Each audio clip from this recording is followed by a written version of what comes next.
stay hungry, stay foolish. And we're back for the finale of Stories, Dice, and Rocks That Think. Before we start, I want to thank our sponsor, Zai, boldly transforming the future of financial services with a suite of embedded products and services, enabling businesses to manage multiple payment workflows and move funds with ease. You can check out Zai at hellozai.com. We welcome back for part 3 of this brilliant book, Stories, Dice, and Rocks That Think. Byron Reese, welcome back, sir. Thank you for having me.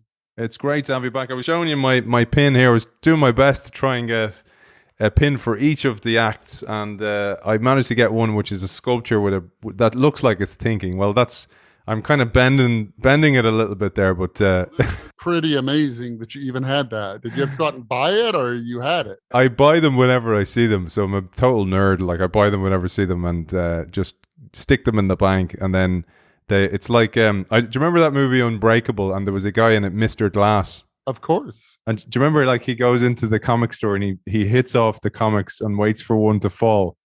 Yes. It's like that. I remember that scene exactly. That's what I'm at with my pins. But anyway, let's get into this, because you'll be no surprise to you, I loved the Act 3. I really, really enjoyed it. Great read, and really enjoyed it. And by the way, and as you know, I was on holidays when I read it, so I had that alpha wave state of reading and taking in everything. So I thought we'd start with these questions that you pose at the very, very top of Act 3. You say, there are a host of problems innate in humans that limit our ability to see the future clearly.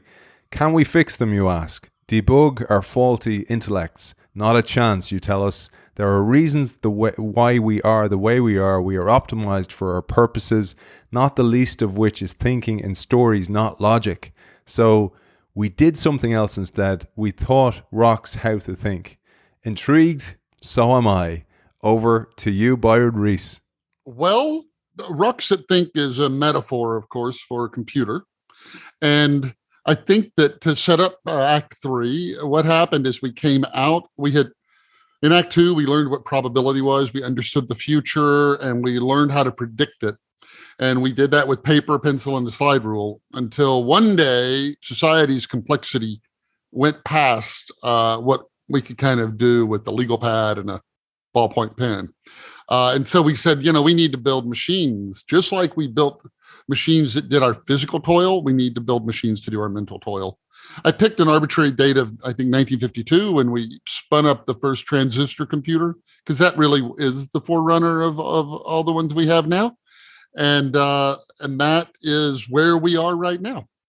I wanted to jump into some of the stuff you talk about that, like you were saying in part 2, in Act 2, the way you write is you find this knowledge and you try and pepper it through the book, and where you're kind of like going, whoa, I never knew that.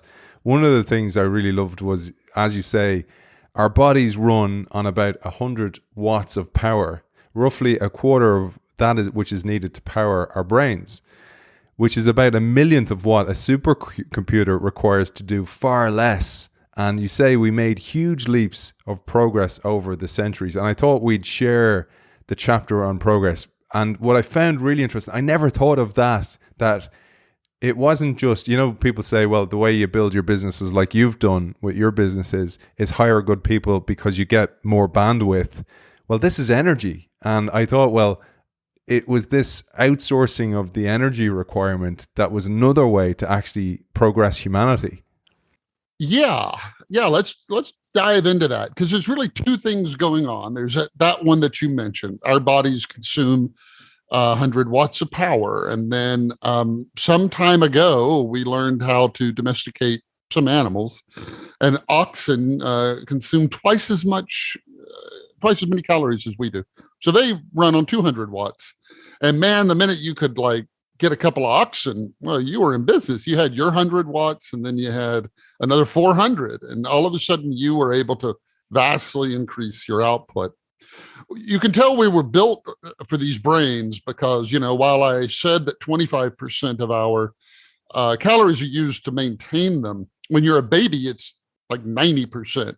All you are is a brain with a digestive tract waiting to grow up. And you think about a baby like barely moving, but their brain has to still do all this stuff like ours do. So we learned how to harness animals. And then we learned a little trick. All this sunlight fell on the earth a long time ago. And it's really interesting why we have access to that sunlight, that energy.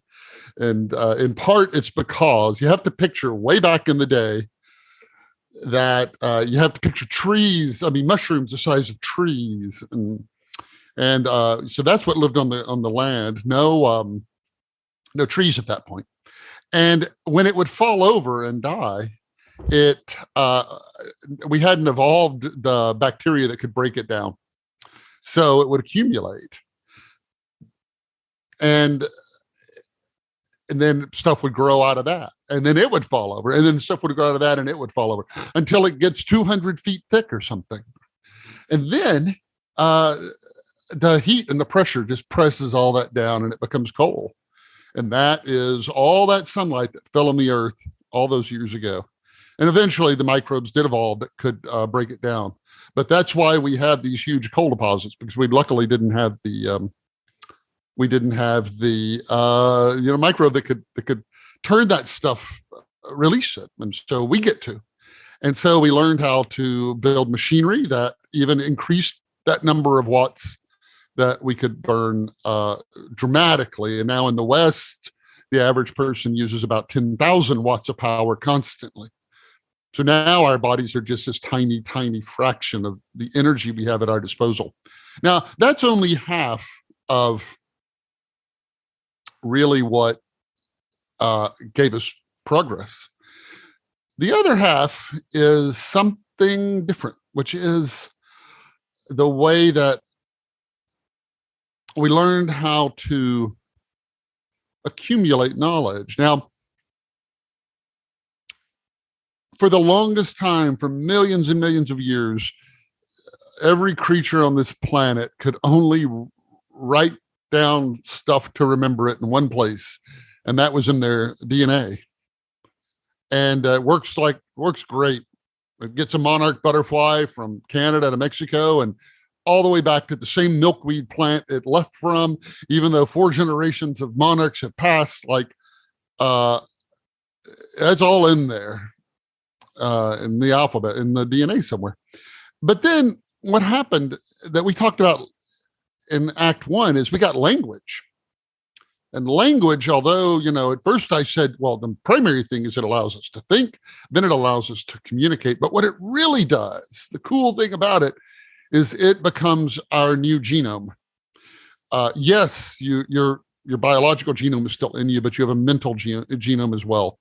And you can store stuff there. So when somebody says, here's how you could drive from Canada to Mexico and back again, we don't have to learn that in 20 million years. We have to learn it one time and remember it. And so all of a sudden we could remember things that episodic memory, the memory of specific things in the past, and that supercharged. Then, though, that would be a lot. That meant that not only did I inherit the accumulated genome of everybody who lived before me, but I inherited their mental genome, or at least a portion of it, the parts that come down to us, the parts that's preserved. In theory, it's supposed to be the best parts, Plato, but not, Plato's brother who wrote limericks or something, right? It tries to keep good stuff. But just like your own DNA is full of junk DNA, our minds are as well. Basically, we have all this other, all these Gilligan's Island episodes in there that take up, a lot of space and aren't all that useful. But then it got real, as they say, and we learned how to write. And then we became a species with a single genome, and that's everything that's been written. And again, a lot of junk DNA out there, but you come to this paradox, which is, I first learned about this when I read an essay back in the 80s called I Pencil by a guy named Leonard Reed. And he pointed out that nobody knows how to make a pencil. Not a person on this planet who could mine the ore to make that ferrule and then process it and turn it into steel and then roll the steel out and all of that. Nobody knows how to make it. And then you say, well, then how does it get made? How does it get made? It gets made because the species knows how to make it. The genome of the species knows how to make it. You know how to do a little part, and somebody else knows how to do a little part. And somebody else knows how to do a little part. And that's kind of like crazy, because you take something like a smartphone. Now, your body has 30 something different elements in it. Smartphone has 60 elements. Like, that thing's harder to make than you are. And how does that come together? How does that cobalt and everything come and get refined to come together? And all of it, just the mind-boggling complexity of how you would build a smartphone is stored in the planetary genome. So that's kind of the setup. We've learned how to essentially magnify our power consumption past our 100 watts. And we've learned how to supercharge our genome by taking it and making it making it mental, and then making it in all the books. And so the last thing I'll say about that is, you are born to an accumulation of knowledge that Leonardo da Vinci, in spite of all of his genius, never had access to. And Leonardo was born into a heritage and a group of knowledge and all that Marcus Aurelius couldn't have ever imagined, and all the way back. So our progress accumulates because of this. Now, it does all have to be carefully handed down from generation to generation. You drop the ball one time and it resets it back to the original, and we start all over again. But that's unlikely to happen. We have to understand, that we're kind of guardians of that, but it kind of naturally wants to preserve itself. So that's our world today. We magnified our power consumption. We use technology to even make that even more effective. And then we store knowledge now distributed in a planetary brain, not only in our individual brains. I love that. And where I thought about this was, we talked about previously about ants. we were talking a lot about ants, but you were talking about the ant working as one, the ant hive, or and the same with bees, your beekeeping experience, not bookkeeping, and that idea of working as an agora, as a hive mind, being so important. But then I also thought about the monarch that we talked about, that this handing on of the knowledge from generation to generation. But then there's this transformational one that kind of goes on with all the knowledge of the previous generations. And as you say, at this stage, each phase of progression happened quicker than the previous one. And then there's a jump to beyond biology. And this is where we jump into from brains that think to rocks that think. And this is the huge change where the vast intellect becomes something totally different again. I'm writing a new book about superorganisms, and kind of, so I'm trying to think, your body is a superorganism. Why is that? Well, you're made of cells, and those cells all live, and they all come together and they make you. But what are you? You're not a cell. You're not a primary unit of life the way a cell is.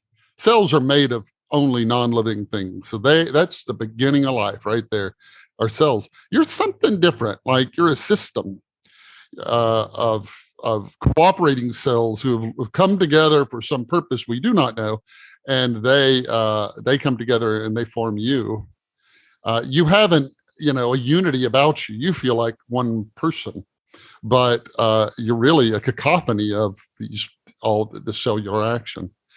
And that's a big mystery. Like, we don't know how that comes about. Like, we don't know what exactly we are. We don't know if we are a brain or a mind or a soul or a body or a system or an illusion. There may not even really be a you. And then this, so the book tries to kind of get at that, what happens when that stuff comes together. So what we hope to do, I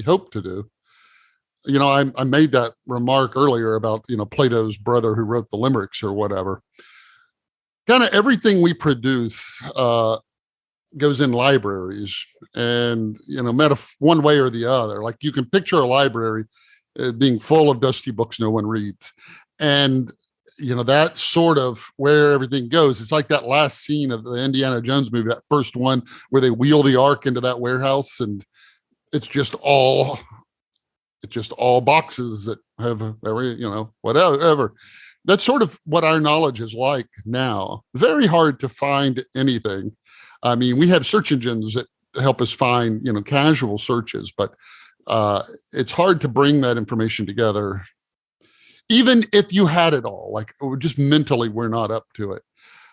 So what we said we should do is we should build machines that can intake it all, and they can answer all the questions we don't know how to answer. And that's what we hope. And then after we did that, we realized it was no longer a computation that was the problem. It was the data. It was really hard to get clean data sets and then to train models on it. You had to be involved, and we just gummed things up. And so we said, well, let's just start snapping sensors onto these computers. They'll collect their own data, and then they'll figure out the patterns in it, and they'll make predictions. I should note before we leave this topic, I should note that I don't really believe in AI in the sense that, there's two kind of, I think, unrelated things the word means. One of them is what we have. AI, like your GPS in your car or your spam filter in your email. We have carefully trained it to do one thing, and it does that thing. And it's marvelous technology. It requires a lot of data about the past. It requires finding patterns in it, finding out when those patterns apply, and using it to make recommendations about the future. And so if we never made any more advances in computers or artificial intelligence or anything, we've got 40 years worth of work to do, just because the gap between what we know how to do and what we've done already is so huge. However, at least in the news right now, there's a lot of talk about a different kind of artificial intelligence, and that is general intelligence. That's what you see in the movies, right? That's like C-3PO or Commander Data or Eve from Ex Machina or Scarlett Johansson, Her, or it's those things. And that is not generally believed to be this other version kind of on steroids. To do that kind of stuff, you need a different approach. The future is not always like the past. And sometimes we don't know anything about the past. Like humans have all these capabilities, creativity is an example that doesn't just, I don't think, come from studying the past. So can we build this other thing? Can we build that computer that's as versatile as us? I am in the small minority of people in the AI world who don't believe it, because I think that, it's all predicated on an assumption that people are machines. And if we are machines, then it's right. Like we'll build a mechanical person someday. But it's unclear to me that we are machines. After all, we have these brains we don't understand, and we have these minds that emerge from that, and somehow consciousness comes from that. And just to assert, well, we're going to be able to build that. I could very easily be wrong, but I don't believe that's a really possible thing. But that's good, because we don't need that, frankly. What we need is more of the other stuff, that kind of the bread and butter kind of AI that solves real problems and magnifies what people are able to do. And that's what we know how to build. And I think that's what we're going to have. So I don't think there's anything about the technology that's inherently fearful. Like I'm not afraid of it. I just think that, have you ever heard of cargo cults? Only the Serge Gainsbourg song called Cargo Cult. So back in World War II in the Pacific, oftentimes, as the Allies were making their way through these islands, they would get planes. They would build makeshift airports, and the planes would land, and then they would offload all this cargo that the soldiers needed. And they always, shared it with the local population who thought, wow, this is pretty cool. You build an airport and then a plane lands and you get all this stuff. Like it's incredible. So they just started building kind of imitation landing strips. And instead of, they didn't, maybe have the headphones that the radio operator used. So they used, 2 coconut halves or what, like something out of the aforementioned Gilligan's Island. They would use, they would sometimes build fake planes out of plants, the way like duck hunters use decoys to lure in the ducks, to lure in the planes. Of course, the planes never landed because there was a much more to it than that. And I think human intelligence is like that. And I think people trying to build general intelligence are part of a cargo cult. They think, if we can just make this thing and it does the superficial things like a human, then by golly, it's going to be a human. The planes are going to start landing and it's going to bring us a cure for cancer. And that's what they hope. And I'm just not part of that, but I could be wrong. Like I said, I find it so interesting, man. I like, you had your own podcast for years and you interviewed all the leading experts in AI.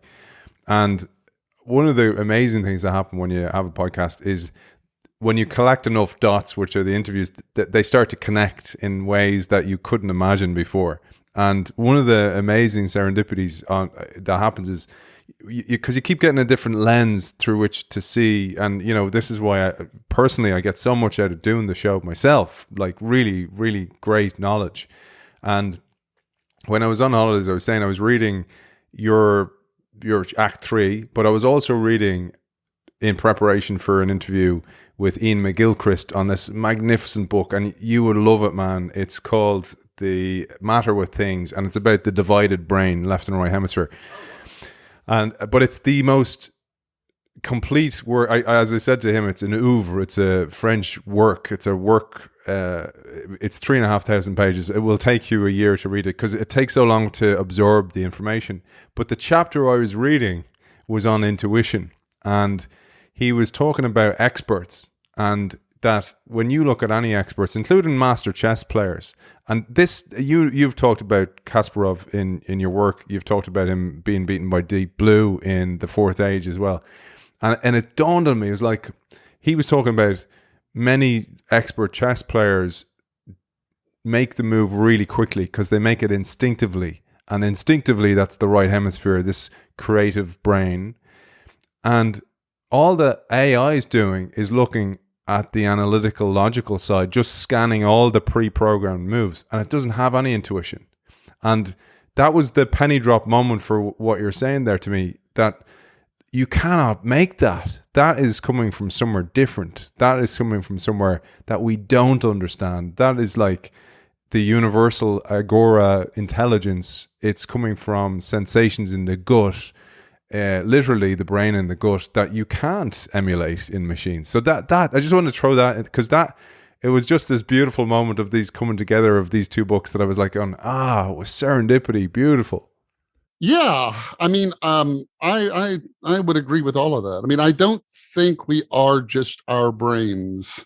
There are these flatworms that actually have a brain. And if you cut their head off with their brain, give it 2 weeks, it'll grow back. And yet they remember things from before they cut the head off. There was a guy who would train rats to run mazes, and he would then operate on the rats and remove different parts of the brain. And he never could find any spot he could remove that would break their ability to go through the maze. Or, I don't know, another kind of example is like if I said, name, I don't know, an alphabetical list of animals. You would go, okay, A, alligator, B, badger, C. Like you would be kind of doing that one at a time, right? But if you look at a concert pianist who is playing this incredibly complicated piece, they aren't hitting a note and then a question goes to the brain and says, well, what next? And then it comes back, and then they hit another note, and then it says, okay, now what? And then there's something else completely going on there. Like there's all of that kind of stuff that just tells us that I think our knowledge is distributed throughout our bodies. I vaguely kind of believe in cellular memory, that I mean, there's epigenetic. I mean, there's all this stuff going on that we just are not privy to. So to think somehow that we're going to be able to engineer something of that complexity, I'm just not convinced. I guess that's the way I would say it. I just haven't been convinced. I loved the monarch. You gave me that gift of the monarch going around the planet. I didn't know that beautiful story. And you plant your milkweeds in the back. Hopefully they'll come and they'll be part of the journey for you. But one of the things that dawned me as well was you mentioned epigenetics there.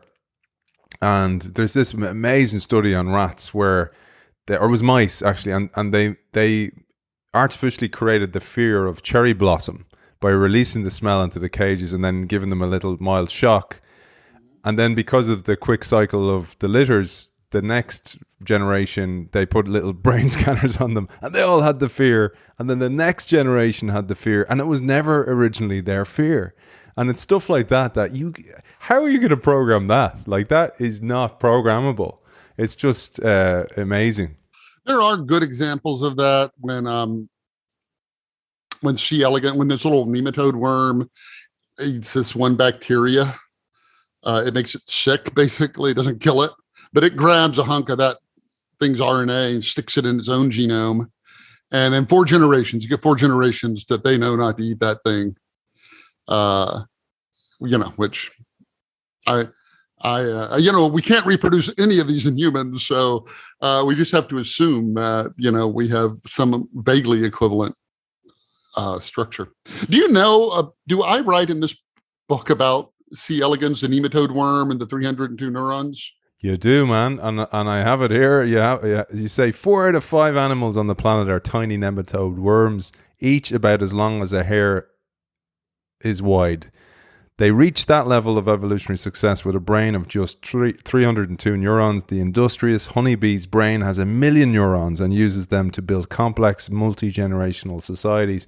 An octopus has 500 million neurons with which it may have achieved consciousness. And then there we are with brains of 100 billion neurons. Beautifully said.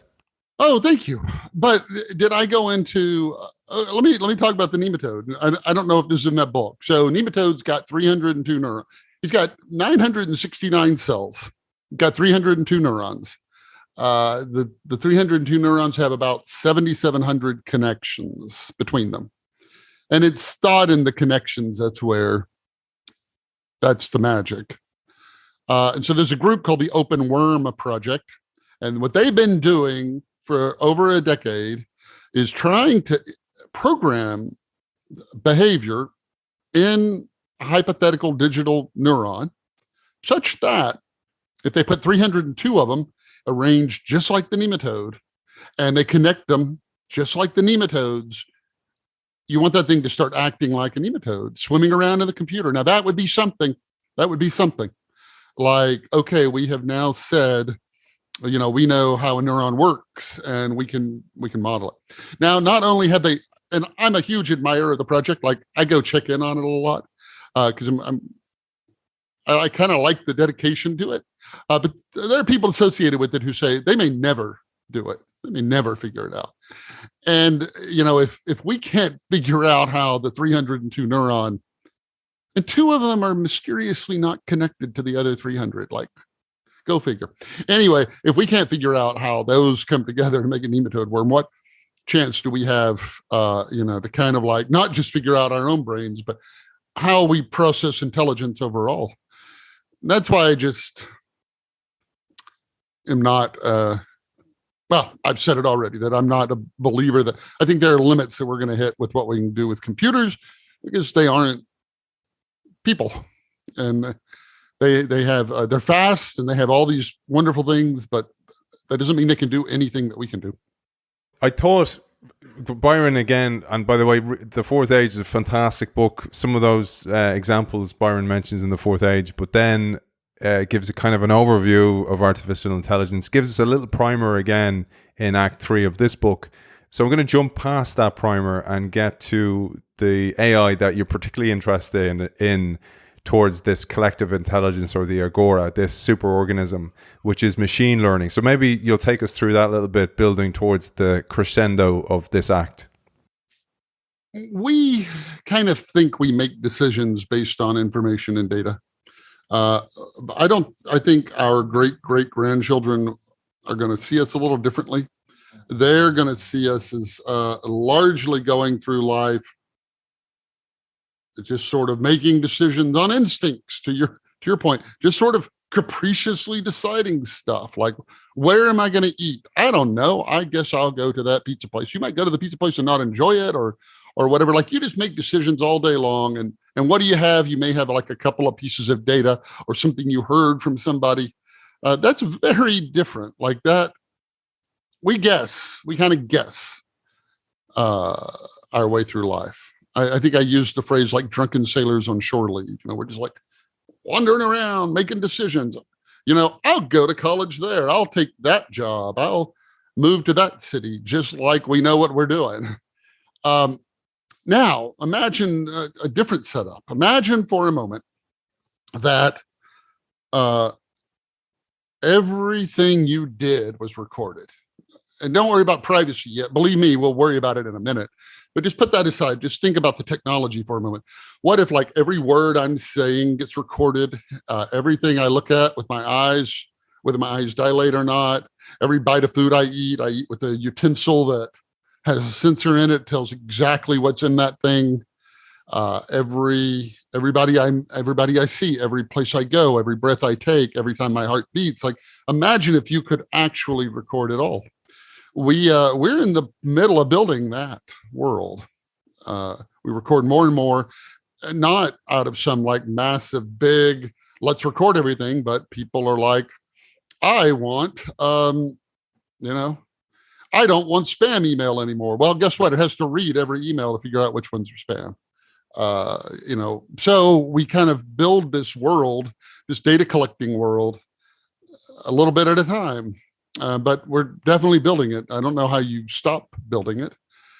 And you contrast that to like, and so kind of the long story of our species is we learn stuff and then forget it, and then they die, and then somebody else comes along and learns it and passes it along to somebody else, and they forget it. And then they die, and then somebody else finally learns it, and they pass it along to somebody who butchers it and gets it all wrong. Then they die. And that's like the story of our world. You just wonder all the stuff that people have come up with and have forgotten. Now imagine with that thing I was just talking about, this digital echo of yourself, where every single thing you do generates data. And not just data, but data about the outcome. Well, what happened when you did all that? And then imagine we had 100 years worth of this that goes back to 1922. Imagine you had 100 years of everything everybody did and what happened. Well, now all of a sudden you have something very different. You have a way to optimize your own life. You could say, I am thinking of moving to blank. And then it's all of this data that can now inform whether that's a good decision or not. Now, it's still your choice. Nothing's going to make it for you. But I think in the book, I talk about if you're out metal detecting on a beach, you got your metal detector and you're sweeping, you can dig anywhere on that beach you want to. But the metal detector buzzes over something. I dig there. Like, that's the purpose of the metal detector. Not making me dig there, but if I'm smart, I will. And I dig there and just to pull tab or whatever. Any case, the system's going to tell you this stuff. And eventually, I think over time, we're just going to be like, all right, I'll dig there. Where else would I dig? And more we're going to let machines make more decisions for us, with us, of course, having the final approval. Now, that people of my age, I'm 53. That's like right on this border of like, is that weird and creepy or not? Like, I think in 2 or 3 generations, the idea that some knowledge base of all the activity of all the people and all the learning from it will inform all of my choices. Yeah. If your life is the sum total of the decisions that you make, and you make 500 decisions a day, imagine if you could do it 3% better. Well, that compounds over every day of your life. And then imagine if you do it 100% better and 200%. Like, what if you really get good at it? Then you live an entirely different kind of life, informed by data. And what it is a true society. It's like the life experiences of every person go in together to make everybody else's life better. And that's what you want. That over time, our species learns. And we had this, not only the species-wide genome, but now a species-wide memory. And that is a different world than what we have. Now, I then go and say, well, a lot of ways this can go south, but we can come to those in a minute. Like, that's the overarching thing of what it seems like we're doing with data collection, computers, artificial intelligence. This was not my quote, but somebody once tweeted, Orwell's mistake was that he didn't realize we would be the ones who bought the cameras. And our only worry would be nobody was watching. Yeah. Not that we're like averse to sharing our lives. And I'll just say one more thing about that. But I mean, we kind of know it, because if you think about it, you go back 20 years, 30 years. Yeah, we'll go back 30 years. People didn't produce anything. Like, they didn't produce they didn't write. Like, most people didn't write ever. There was a lot of hassle. You get the typewriter out, and then who's going to read it? Where are you going to publish it? And people didn't really do art as much, like artists did, and then people didn't make movies, or, movie makers did, but regular people didn't. And all of these technologies come along, and then we find out everybody, not everybody, but you give people a way to distribute music, and all of a sudden everybody starts making music. And you give people a way to distribute video, and boom, you get YouTube. And you invent blogging, and then you find 100 million people have things they wanted to say. And so overall, these technologies are hugely empowering, because they do allow us to try to live to our maximum potential. And if in fact we believe that knowledge is power, then how much empowerment would that be to have the life experiences of everyone who lived the last 100 years informing every decision you're making? Maybe that's somebody's idea of a very bad future. Like, even if it wasn't misused, I don't know.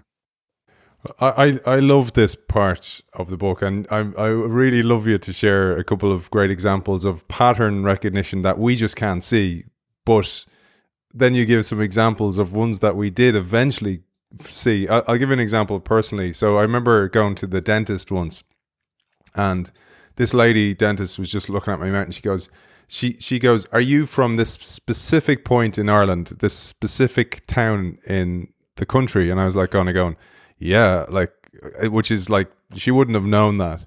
And I go, well, how can you tell? And she goes, by the pattern of decay on your teeth. I did it as my thesis in college, and you're from this place because the water, it's a small town in the countryside. And she goes, the water there lacked fluoride and lacked this, and this is the pattern I saw. And I was like, wow. And then you talk about, because you said this could go south, you talk about it going south with hookworms in the south, which is an amazing story that I'd love you to share. And ones that I told my kids about was camel dung and brown frogs in milk, for the love of God. Yeah, so that's two real examples from history. One is that in the early 1900s, a common cure if you got dysentery and you happen to live in Egypt was follow a camel around until it went to the bathroom, and then pick up, I don't know if it's technically manure or feces or what you would call it, from a camel, and eat it. And that, in fact, would cure your dysentery. Now, you got to stop and think, like, who figured that out? Not who was eating camel dung to begin with, but had to be enough people where some had dysentery and some didn't, and they're like, wow, all those people with dysentery got better. I was telling my kids about this on holidays, and they're only young. my older son goes, "Who's the first person who did that?" I don't know. It's like, hey, check this out. And the thing is it wouldn't happen in 5 minutes. So you would have to be like, I think that camel dung I ate day before yesterday.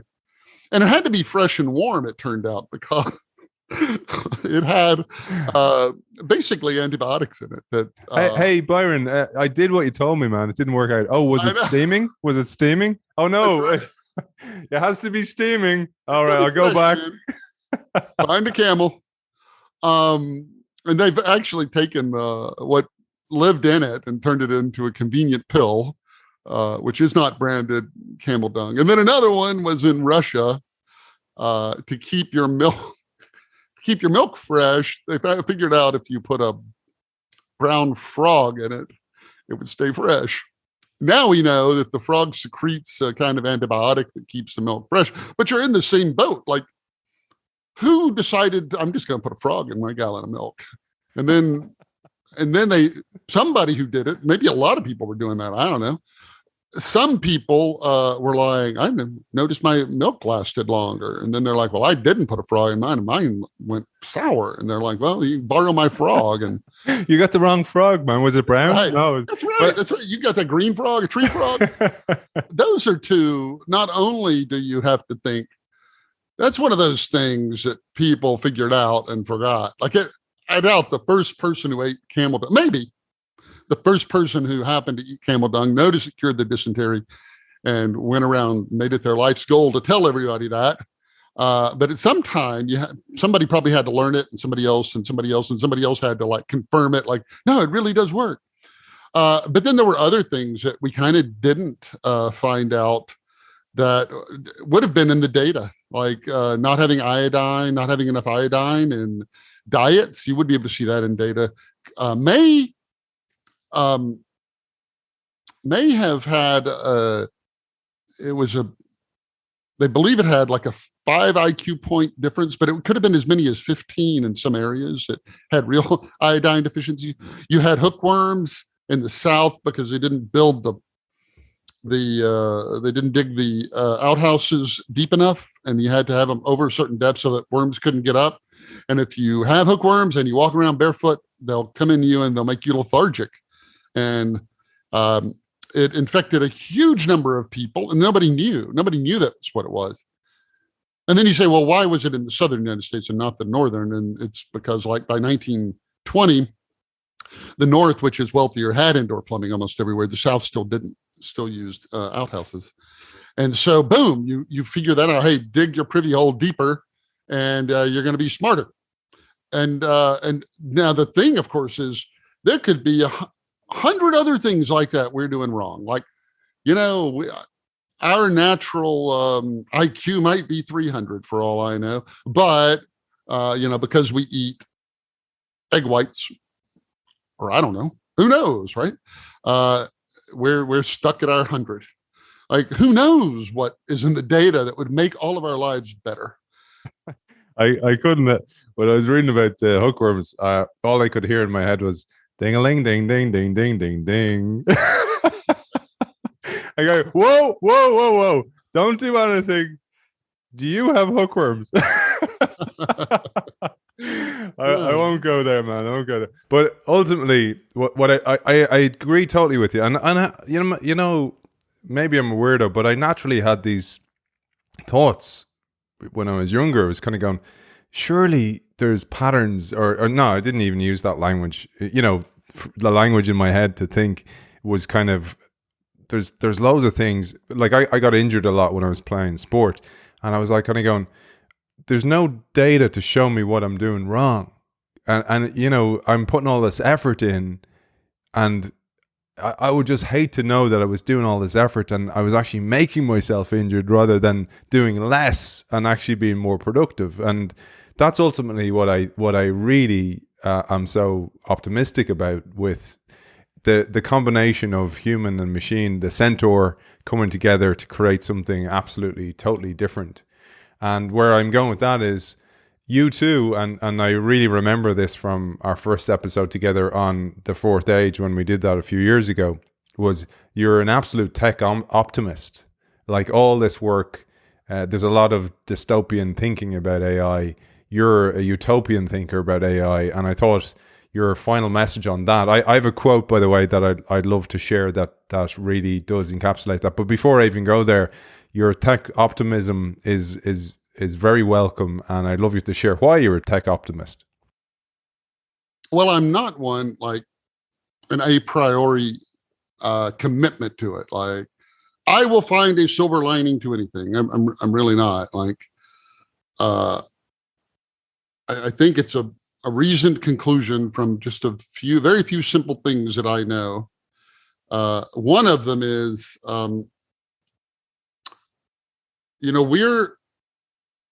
we were a timid species. Like it rewarded us because if you saw a big rock and thought it was a bear and ran away, oh, it's a bear, run. You were better off than if you saw a bear and said, I bet that thing's just a rock, and stayed put. So, by being kind of skittish and nervous about new things and all of that, it served us well. But we have to I at least have to start by saying, okay, that's probably how I'm coded. And now I want to mentally overcome that. And so I put that aside and say, maybe my instinct would be to be fearful, but what are the facts? And the facts as I see them are, I think humanity hit a low point 60,000, 70,000, 50,000 years ago. We hit a population bottleneck, and you can kind of tell that from the genetic diversity we had. The less genetic diversity humans have, it implies the population got really tiny. Humans have low genetic diversity. 2 chimps who live on opposite sides of a river have more genetic diversity than 2 people living in different hemispheres with different ethnicities and everything. Cheetahs, by the way, are the other extreme. We probably got down to 40 cheetahs. So every cheetah alive is a clone, really, of every other cheetah. And that's not healthy for species generally. But we got down to a bottleneck, and you can debate how small it was. But I'm not even going to use the lowest number. Let's just say we got down to 1,000 mating pairs of humans. That would be a reasonable guess. And then you say, wow, 1,000 mating pairs of humans. And you wouldn't have bet on us back then, right? Like we wouldn't be the ones who'd be like, that's the species is going to kill it. But it was. And why? Why? Because we learned this trick of multiplying what we're able to do by accessing energy, by creating technology, which is how to magnify our own abilities. And we've consistently improved the lot of the life for not enough people, but ever more people. And if you look at any country, you could say, is the United States better than it was 100 years ago? And then just pick any country, is any country. And, you could compare them to 100 years ago. And I would be willing to bet that almost by any measure you could imagine, look at life expectancy, look at average income, look at infant mortality, self-government, status of women, individual liberty, all these different measures of progress, probably what country you just picked, things are better now than they were 100 years ago. So that's kind of the second thing. And then the third thing that I believe is that we're good, that on balance, more people are good than bad. We would not have survived, I think, if we were disproportionately bad. I'll give you a real example. I recently sold something on eBay, and as I have for 24 years. Oh, surely an axe head. No. And so I sold something on eBay, and I packed it carefully and shipped it to the recipient. And the recipient opened it and then filed a claim against me and said, I just sent them a brick and wanted their money back. I did not send them a brick. I sent them the item that they bought. But they were like, no, all he did was put a brick in the box. And if you think about it,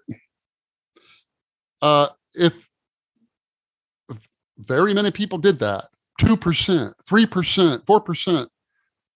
You would break credit cards.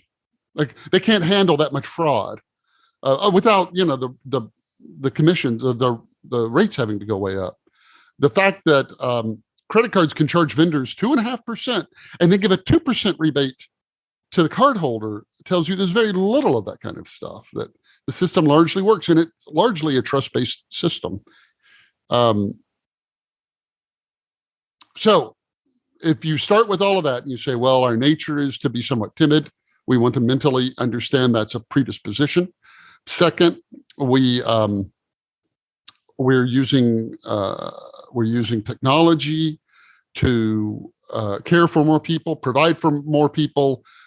That manifests in progress in different countries, some regrettably much slower than others. And people are overwhelmingly good, not bad. More people want to build than destroy. I think if you put all that together and you say, okay, we've had 10,000 years now of pretty good progress. I don't know by what logic you say, yeah, but it's over.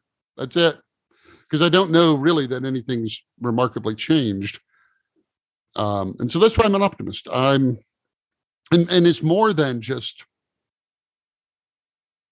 it's almost an inevitability at some point. Like at some point you have so much information, and there was a time in our past where there just wasn't enough stuff. Like wasn't enough food for everybody. There wasn't enough time for everybody to go to school, and there wasn't enough leisure for everybody because survival was a full-time job. All of these things. Now we're overcoming those things right and left. There's now plenty of food. The United States, I'm sad to say, throws away enough food to feed all the hungry people in the world. Now, we still need to figure out how to be better people and make sure everybody gets it. But one by one, we're kind of sloughing off these gating factors of our history. That's why I'm an optimist.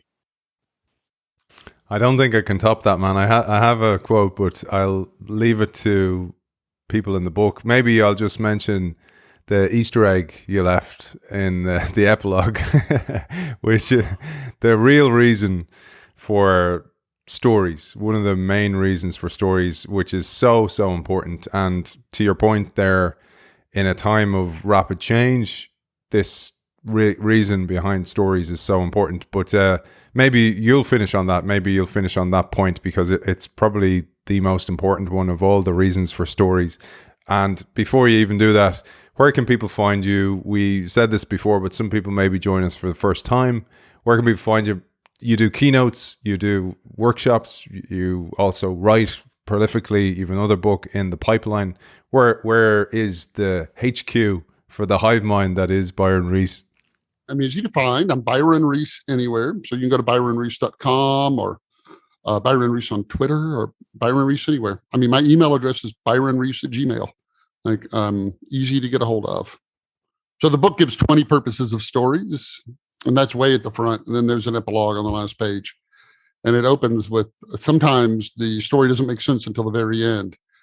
This is from memory. I may be getting part of it wrong. And I ask, like, there's kind of two ways to look at life. And one of them, one narrative of what we are is you're a bag of chemicals and chemical reactions, really, and electrical impulses. And you kind of careen randomly. You're a localized area that defies entropy. You kind of careen around and maybe bump into another bag, and then careen and bump into another bag. And then finally someday you die and you dissipate. And there's actually no meaning to any of it. It's kind of a very bleak way of seeing life. Then there's another view that says that life, your life is not just a series of connected events, a series of connected minutes throughout your whole life that just sort of happen, and and that's where it leads into say there's actually a 21st purpose of stories. It's the one I left out. It's the big one, saved it for the end, big finish. And it's that stories give life meaning.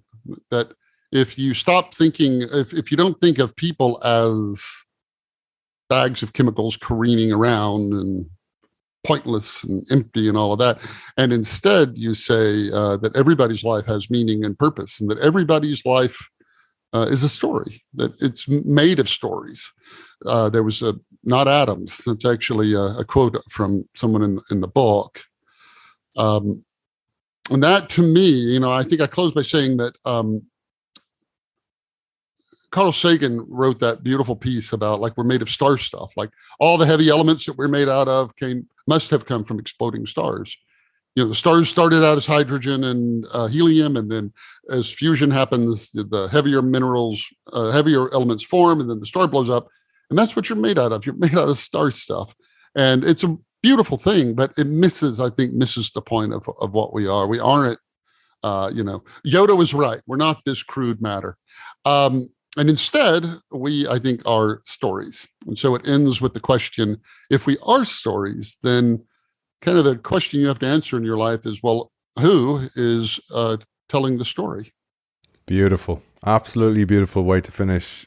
Author of Stories, Dice, and Rocks That Think, How Humans Learn to See the Future and Shape It. Byron Reese, it's always a pleasure. Thank you so much. I had a great time. I hope you enjoyed that series, Act 1, 2, and 3 with Byron Reese on his latest creation, Stories, Dice, and Rocks That Think. Thanks to our sponsor, Zai, we're able to bring you this increased content.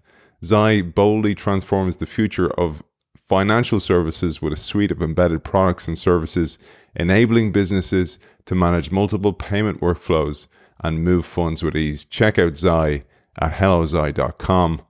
I'll see you soon.